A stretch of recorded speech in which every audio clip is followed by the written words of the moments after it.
Guys, great news. The top-selling inshore saltwater spinning reel on our entire site by a large margin, the Otis 2500, is back. It's sold out like crazy during November and the Black Friday, but we have them back in officially right now. Get them while you can. They go fast.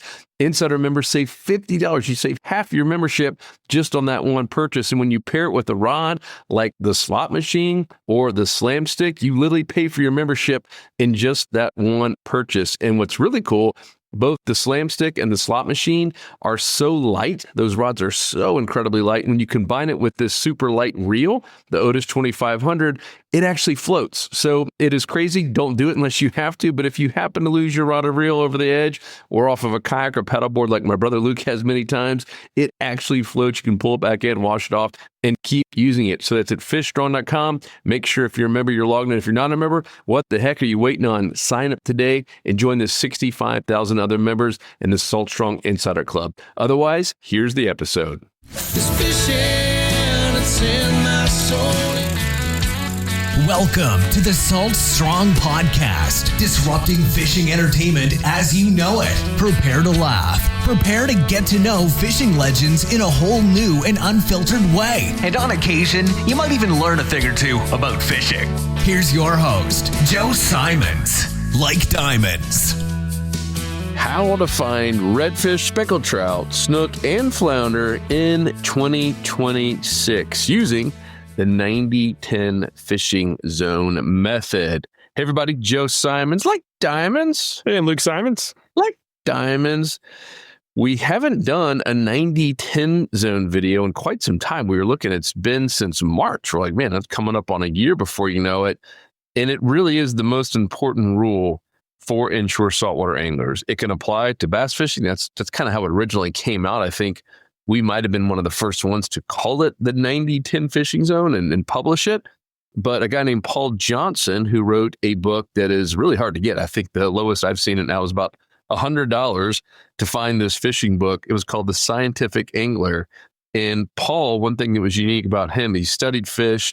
He was kind of a biologist mindset, but he spent more time underwater than probably anyone documenting how fish, predator fish in particular, bass, behave. And he said in his book, Scientific Angler, that it was crazy that every one of the best bass spots, and really all of the bass spots that he was filming underwater, it was 90% of all of them were in a 10% area, basically a really, really small area. He's like, what most people don't know is I'd see boats going up by and anglers thinking there's nothing there. And he's like, I'm looking at them with a video camera saying, here's where all the fish are. And yet boats were all over this lake or pond. And we've now taken up drones. We've been in obviously areas with a lot of clear water where you can see where the fish are. And it's clear as day that the 90-10 zone is real. It is real all year long, and it's crazy accurate. So when you find them, meaning 90% of the fish, the feeding fish, are going to be in around 10% of any body of water, that's when you have those crazy awesome days. So we want to talk about it. Where Luke, if you can pull the map back up, I think it was up. We're going to give some examples and talk about how you can be using this next year, or if you're already listening to this in 2026 and 2026, but just going to be a really good reminder, kind of like a mini course on using tools like smart fishing spots and satellite maps and wind and weather and trends to find where that 90-10 zone is going to be in your area all year long for redfish, speckled trout, snook, and flounder. So, and before we're getting the map, I just wanted to emphasize the main point, because this is where I struggled for many years as a bass angler. I grew up bass fishing. I got pretty good at it. And then when I transitioned to saltwater, total failure. Like, I could not catch fish for life. I mean, I would have maybe one day I would catch a couple, and then like 5 days, like literally catching just catfish and ladyfish only. So it's all about the 90-10, but in saltwater, which is different than freshwater, that 90-10 is very fluid. It is moving. It's moving a lot. So you have to really have that in mind when you're picking spots. We're going to go through some tips on that. You got to find a good zone, and then the 90-10 applies to that zone as well. Right? Because throughout a tide cycle, that 90-10 within that zone is moving around. So once I started focusing on that, is like making sure that I'm looking for the right things as I'm fishing. Now I won't, obviously nobody's in the 90-10 spot every time. every second of the day, but I at least can maximize my time around as much feeding fish as possible. So let's go to the back to the screen share, and we're going to show how to use some of this new technology to just to maximize overall results. I think that I would have used the word dynamic instead of fluid. It's still bothering me that you said fluid, but Okay. So yeah, and what Luke was saying there, to clarify it, why he's pulling up this map, is once you find that 90-10 zone with bass aren't moving as often. They do move, in lakes. They do go out sometimes deeper, shallower, depending on the year and their spawn. But in general, these redfish and trout, they're moving constantly. We got tides. We have winds sometimes that could push entire bodies of water out. It is crazy how much more and how much more difficult it is with saltwater fishing. All right, you got a beautiful, look at that. Is that the 4K up there, dude? Yes, this is within Smart Fishing Spots, which is the custom. It's really it's an app as well as access via web. Computer, tablet, iPhone, whatever. We're looking at the web streaming version of it, but the experience is a little bit better on mobile. But yeah, this is the type of area to look for this cold weather fishing, and what we're looking at for those listening is this is a bay. And in this case, we're in the Gulf Coast of Florida, but the same premise holds true whether you're in Texas and Virginia and the Carolinas. Same premise holds true. These fish during the winter months, they're not looking for it. They'll just naturally gravitate towards these types of spots where you can see all this dark camo bottom, which is seagrass mixed with some sand potholes. You can see some oysters. This highlighted area is showing a little oyster bar, a little pack of 3 oyster bars next to each other. And this orange pin is a little waypoint that I made for myself when we went there, and I had a nice snook on right off the tip of that. But what they're looking for is looking for shallow structure as well as some deep water nearby as well that also has at least some form of structure. Because in between the fronts, when it starts getting sunny, they love having this dark bottom. A dark bottom with some shorelines nearby, that bottom can attract and hold heat better than deeper water. And so they'll naturally shift up to get some warmth. And that's going to be where a lot of the bait fish go as well. So they're sunning themselves and they're feeding. But when cold fronts come through, they want to be able to easily find some some deeper water with structure that they can get away from the cold. So in this case, we have this little channel. You can see it's deeper, goes in between the flat, especially right here where there's some trees that basically overhang the deeper channel. That's like the ideal type of spot, right? These fish want to be deep, but they don't want to be out in no man's land. So spots like this are a little mini 90-10 zone, like a 90-10 spot within this big zone. And when you say deep, I think that confuses people. It's all relative, right? Because some people think deep, like, 40 feet. And they're like, no, it's relative. They're not going to go out 20 miles to get 40 feet. Yeah, like this area here, this is a channel, and I've fished here fairly often. So it's a channel, and it gets down to maybe 5 or 6 feet deep, which isn't a lot, but it's a whole lot better protected from the cold than the 6 inches or like foot of water that's all around it. But when in between the fronts, when the sun is up, like even little coves like this can be really good. If we have typically after cold fronts, we get that wind from the northeast, and that basically leaves little coves like this that have the dark water. You don't want a lot of water movement in this case because we're looking for basically heat incubators, and then we want to have that wind protection, and this has it. So spots like this, regardless of where you're fishing, will automatically attract fish and good fish too. A lot of big trout, big snook, and big reds will naturally gravitate towards these types of spots. And then afterwards, after cold front, they need to find deep water with structure, and boom, check this out. Right now we have this channel that also has some mangroves, and this small portion of it has some trees that goes out into the channel deep enough where this boat's driving by. That's what you want to find. So whether you're fishing pre-front, post-front, whatever, you can just move within the range based on the actual detailed weather conditions. That's great. And this is more for winter time, right? Yeah, correct. The equation changes throughout the season. So yeah, winter's definitely this, and then the summer, basically winter and summer, the two spectrums. You need to have that deep structure, shallow structure, and close proximity. And then the fall and spring, it's all about food. Like they don't care so much about depth. They want to be able to find and find as much food as possible with the least amount of effort. So in the spring and fall, that's when spots like this are really good, where you have this oyster bar point on this big flat, and we have the water flowing across this flat, and these it's going to be it's going to be structure that the snook, reds, trout can hold on and have safety from predators, which most of all is dolphin. Dolphin do not like getting their skin rubbed up on shell. So yeah, they love oysters, and especially oysters with good water flow is a great bet for the spring and fall. Cool.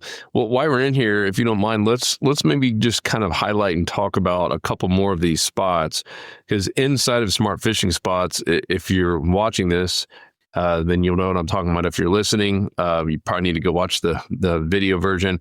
But Luke has Smart Fishing Spots pulled up on desktop.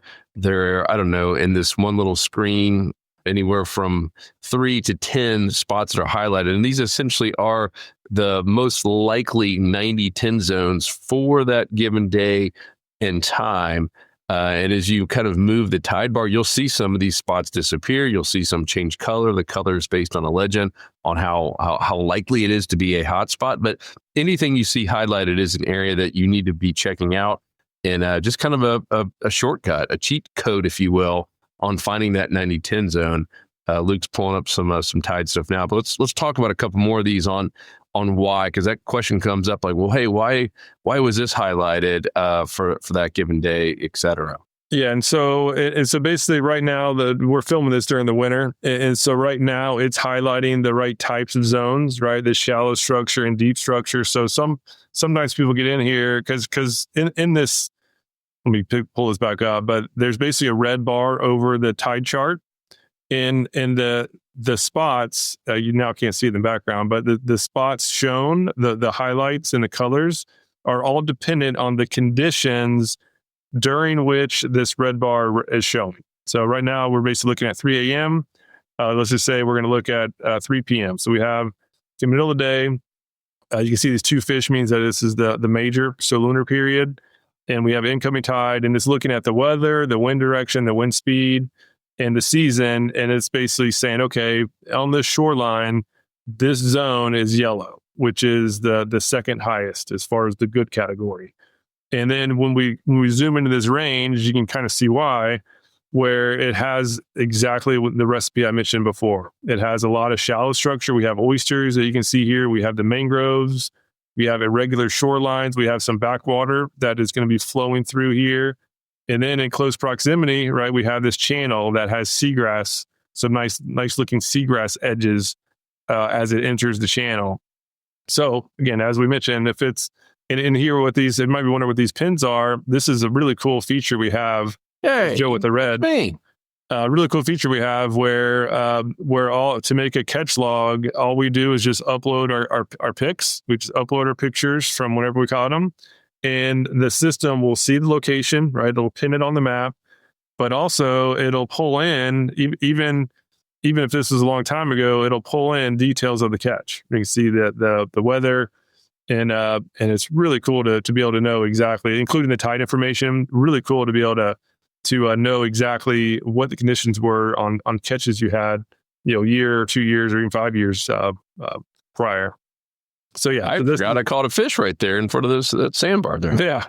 Yeah, and this is again, or not sandbar, oyster bed. They're oyster beds. I apologize. Yeah, these are oysters, but oysters and sand. You can see this little pot. This is like this camo bottom is what we refer to it as, where it's dark grass plus some sand blotches. That's like perfect. Straight grass is cool. It's okay, but having the mix of grass and sand, that's the key, especially if there's oysters and mangroves nearby. It's like it's just a matter of how many fish are there versus if there's fish there or not. Maybe go to layers real quick and show the oyster bar. If you're maybe new or not a member yet or don't have access to Smart Fishing Spots, check this out. There's a ton of layers on here. There it is, oyster beds. You click that, and then boom, it highlighted those oyster bars right there. Yeah, see the highlights. So yeah, we're already zoomed in, so you can see them pretty good. But now, like when we zoom out, you can see these other oysters, right? These were a little bit tougher to find. Those who are skilled in spotting oysters might have seen these before, but now they stick out like sore thumbs. And guess what? These are very good as well. I've caught a lot of fish around these oysters under certain conditions. So yeah, knowing where this bottom structure is, especially oysters in zones like this where there's not a whole ton of oysters, when you know where they are, that's a huge advantage. So that this oyster layer is one that I rely on heavily whenever I'm fishing, really this whole entire coast of Florida.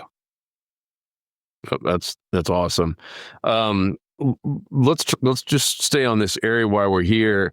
So let's just say I'm going to do a true case study. You went to that yellow spot that we were just talking about. You saw some fish, but couldn't catch anything. Where do you go next? Because I think this is a problem a lot of people have where, they see these smart spots. It looks good. Maybe even it looks fishy when they're actually there on the water. Like, how do you kind of rank you personally the next spot to go to after you've fished one? Well, yeah, I mean, it's really once you get there. So like this is a big range, and I'll just go through the story on this exact catch because we had gone here. I had confidence in this little point. This was in September, so and this is really fall period. Points with some water flow are crucial. So we first fished that first oyster point that I mentioned where I missed a good snook. And then Joe got a snook right around here, and then I was beeline into these oyster beds. But on the way there, right, this is a good zone. It just has a lot of bottom structure, a lot of good seagrass, good camo bottom. And I was like in turbo speed with the trolling motor, which is pretty fast on the little skiff, and then saw a bunch of mullet. So there's a bunch of mullet right here in the middle zone, and obviously when you see life, fish it, especially mullet schools. And so slowed down and then just made a handful of casts in there and plucked out this really nice red. So solid red there. You can see this is the Polk County tweaker. This is just a great lure for shallow flats. So a lot of it's reading the water. Long story short, where it's not like bass fishing where like this one pothole, right, where this one precise spot is always going to hold fish. It's very different. And it's all water. These fish are constantly moving, but they're not going that far. So like this zone is going to be good. A zone like this is almost always going to be good somewhere within the zone. And then really every day, every hour throughout the day for that matter, it's on us to be able to determine, okay, exactly which portion of the zone is going to be holding all the life. Because that 90-10 applies as it keeps applying as you shrink the area down. Even a good zone is mostly going to be barren of fish, but within that zone, there's going to be some spots that are loaded. And those spots will constantly be shifting based on the tides, a lot of times based on the wind as well. And so yeah, we factor as much of that in as possible in this software. No software is going to tell you the exact pinpoint location of specific fish at any given time, but this helps simplify the entire process, on a factor of 100, right? Like it helps make sure that you're in the right zones. And then when you're in that zone, we have a lot of tutorials that go into more detail, but at the top level, when you're in the zone, you need to look for the factors of life. Jumping mullet, are there birds feeding? Are there birds diving? And is there constriction points of water flow that's a little bit more current than elsewhere? In the wintertime, is there going to be the back of a cove that's going to be a half of a degree warmer? That's a big deal in the winter. During the spring and fall, that doesn't matter at all. So yeah, we basically within the software we build as much of that in as possible, while at the same time teaching on a weekly basis. We have the weekend game plans where we talk about the key factors for the weekend to think about. And then if you can click on any of those highlighted smart spots, don't click it just yet.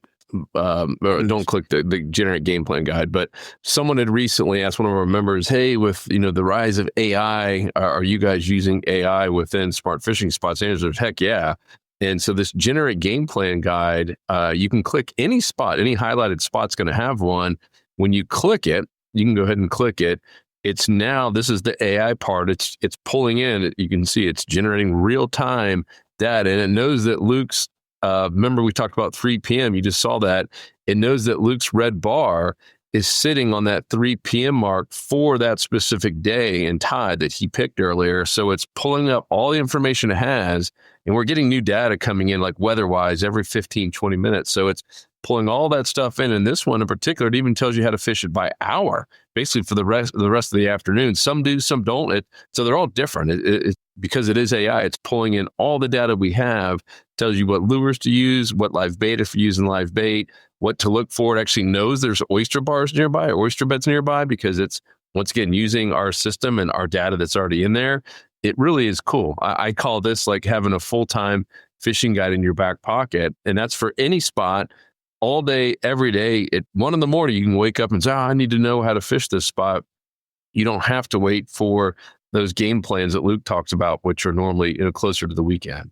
Yeah, and as Joe mentioned too, like especially with lure recommendations, we're still tweaking this, so it's as with everything, and nothing's be perfect, but it's just helpful guidance, and just think about how nice it is to not have to like go look into a tackle box that has 100 lures in there and feel like you have to try every one of them out until you catch fish. Like this helps minimize the amount of thought process, because every second that you're thinking about anything other than finding the exact zone that's holding the most fish is a second that you're not dedicating towards the right thing. For a lot of times I would sit in a good looking spot like this that looks awesome, right? This is a perfect textbook spot. This is a spot that has the oysters, the seagrass with camo bottom, plus some mangroves and irregular shorelines, just all the types of things that predator fish love to hold around. There's going to be times when there's just not fish here, and they might, a giant 6 dolphin could have come in here and just wrecked house, and everything just shifted over 100 yards. Years ago, I would have sat here for 4 hours and tried every single lure in my tackle box. And now I rarely change lures unless I'm changing depths, unless I'm totally changing depths, or if I'm seeing fish rejecting my lures, then I'll change. But for the most part, when we're not catching fish, we're just not in a good spot, and it's time to move and look around. And again, having that now as my kind of my guide, where, okay, let's not worry about any specific spot. Let's think about this range. And now, okay, I can think if there's not fish in this part of the range, let me immediately start moving to the rest of it, because almost always there's going to be some within this range somewhere. And the more we stick in a dead zone, the more likely we're going to be disappointed. And that was my personal issue for many years. I would just sit in a spot that, even though it looked perfect on a map for whatever reason, and it could have been just dolphin just got there before I did, the fish aren't there, which means I came home with empty-handed and embarrassed on how much money I spent to catch nothing. Sad face. Yeah, and I've fished with you enough to know that you're not waiting 30, 40 minutes either. It's, 10, 15 minutes. Like, you get to the spot, first you're looking with your eyes before you even really make a cast. And if you're not seeing any sign of life, meaning birds, the bait, boils, and you're starting to make a cast and hit those areas like oyster beds where you think you might, get a hit and you're just getting nothing, Luke will not sit there very long. You'll make some casts and kind of keep trolling around the area, but I've seen you're sometimes 5-6 minutes just like, nope, there's nothing here, let's go to the next one. There's no life. Sometimes don't even bother casting. If you go into the zone and there's no birds, there's no jumping mullet, no nothing, then don't even stop and just go to the next one. And yeah, even like this trip, it was just a morning trip. We were off the water by 11. And we literally hit all these spots. So it was, even though we were catching some fish, we didn't just sit there and hope to catch more. It was more like a hunting adventure, because in those spots, this is fall where the fish are a little bit more spread out. And so we were covering a ton of water. And this was the only spot that we actually anchored down. We had the power poles. I think for the rest of the time we were constantly on the move. And granted, we got multiple fish here, but this was the area that had the most life, which is why we stayed there the longest. So it should all be based on seeing, first of all, getting into a good range, right? And then once you're there, identifying the specific zones that have the most life, which are call those the 90-10 zones. Yep. One other thing too, because I've seen it come up quite a bit in some questions on people who are considering joining. Like, well, hey, does this help me if I don't have a boat? Assume you have a kayak, yes, and assume you don't have a kayak, yes. Luke's already reading my mind, but this public land is really, really cool, and I use this personally, especially when I'm on vacation with the family. I know Luke uses it a lot. I know our members love it, especially if you're into weight fishing in general, even if you just in your own backyard. It's a little bit tougher to see it right now because all the smart spots are turned on, but every one of these highlighted areas that aren't a smart spot is a public piece of property, meaning you could legally go fish that, weight it, etc. And we found some really money areas, even like little 1 acre properties that are owned by a city or a municipality that you would never know about. You just assume it's privately owned. It's like, oh man, the city owns this. You can walk through that sucker, assuming it's not, hosting nuclear bombs or anything crazy with like the military. But in general, you can usually just go walk right through there and start weight fishing or fish from land. Really, really cool way to find some hidden honey holes that are public property. Yeah, I'm just kind of zooming around here. Yeah, so some of them, that one I was just zooming a second ago. Not all of them have water access, even though it's public land on the water. Whenever I go wade fishing, I use this layer, and again, it's taking a long time to load. No, wait, here we are. Yeah, so now we can see like this is a spot that I've fished a lot. So not only does it show you the area, right, the public land area, it gives the access level. Also, gives the acreage, even a lot. It even talks about the parking. This one doesn't for whatever reason. But this is again the shortcut, right, for just using today's technology, latest and greatest, is to use the Smart Fishing Spots platform. If you're a wade fisherman, find the public lands that have a smart spot touching it. Right, boom, we automatically. And the reason why this is going to be good is because this has that recipe for the wintertime. We have wind coming from the north. This is wind protected. We have all of this good shoreline here with mangroves with an irregular shoreline. We have some camo bottom that goes down to deeper water. Right, so this is going to be the type of spot that will hold fish throughout the entire winter, and we can clearly see that it's all publicly accessible.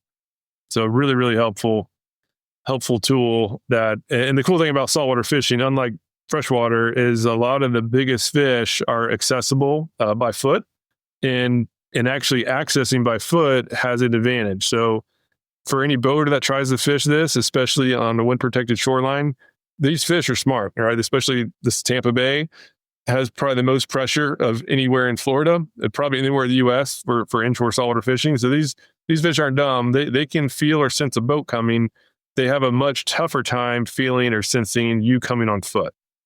So those wade fishermen who are fishing shorelines like this are going to outfish the boaters by far in those same zones. So wade fishing has a big advantage as long as you can find some good spots to wade. And this would be an example of a good spot to wade. And there's countless.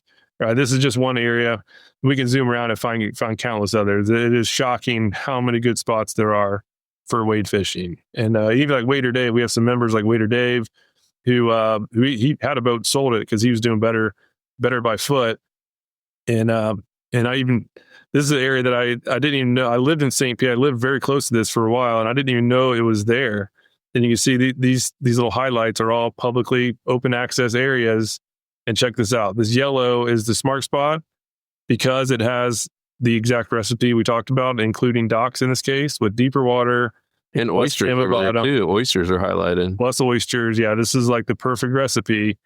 And I didn't even know after 4 years of living there that I could have wade fished this zone. I was taking my boat there, spooking half the fish, and had I just gone by foot, I surely would have caught a lot more fish. And now you just go there with a fanny pack and just freak out the fish. Like, this guy's a little bit weird. But yeah, I mean, that's just the power of technology, right? And as easy it is to try to hate technology coming up and changing things, it sure is nice to have stuff like this just to make the whole guessing game a lot easier. And just to, when we do have our fortunate days when we have some hours to fish, is we can just maximize our time and enjoy the outdoors. Do you remember the end of Napoleon Dynamite when his brother Kip was getting married to LaFonda? Well, I don't remember. I remember the movie. Not what? Oh, it's the best. Fill me in. He was kind of the tech nerd, and he met her. Be jealous I've been chatting with babes on the line all day, Napoleon. And so he's getting married, and he's about to, I guess, say a speech, and instead he goes into a song form. He's like, yes, I love technology. Not as much as you see. Still, I love technology. Always and forever. That's right. Always and forever. I forgot. So yes, we love technology here. Yeah. Smart fishing spots. We should open with that. We need to open up one. Should have. I didn't know this was going to be a technology.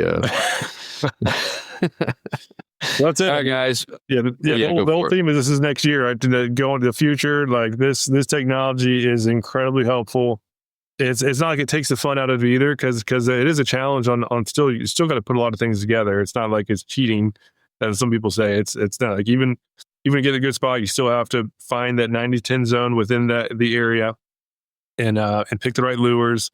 But this particular software just makes all that as easy as possible. Amen.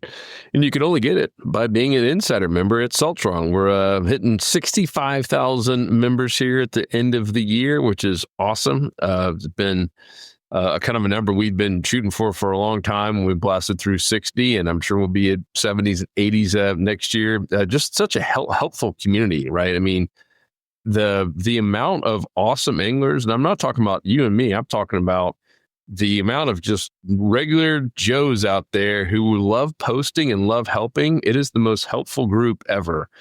We have so many anglers who are in there daily, weekly, posting their reports, helping others when others have questions. And regardless if you're a weekend warrior, which is kind of the majority of our members, we got newbies coming in who are just, hadn't never caught a saltwater fish or used to fish and hadn't in a while. And we even have some full-time guides who are paying for the app and like, man, I'm now putting my waypoints in here and using this on a day-to-day basis as a full-time guide. So regardless of where you are skill-wise or technology-wise, we've got people who have been in your shoes and want to help you out. So come join us at saltstrong.com. If you're already a member, make sure to check out Smart Fishing Spot. It is an app, as we talked about in the last episode. There was a gentleman who'd been a member for a while and was like, I wish you guys had an app. I was like, we had an app for over a year. So it is an app in the App Store. Of course, you can still use it on desktop, which Luke just showed, or tablet, etc. But the app is smooth. It's fast. That is probably the best user experience for a Smart Fishing Spot. So make sure to go check that out. And if you need to go watch Napoleon Dynamite, it's the very end. Yes, I love technology. All right, guys, we're out of here. Peace. So, yeah. Whoop, whoop. 'Cause fishing, it's in my soul.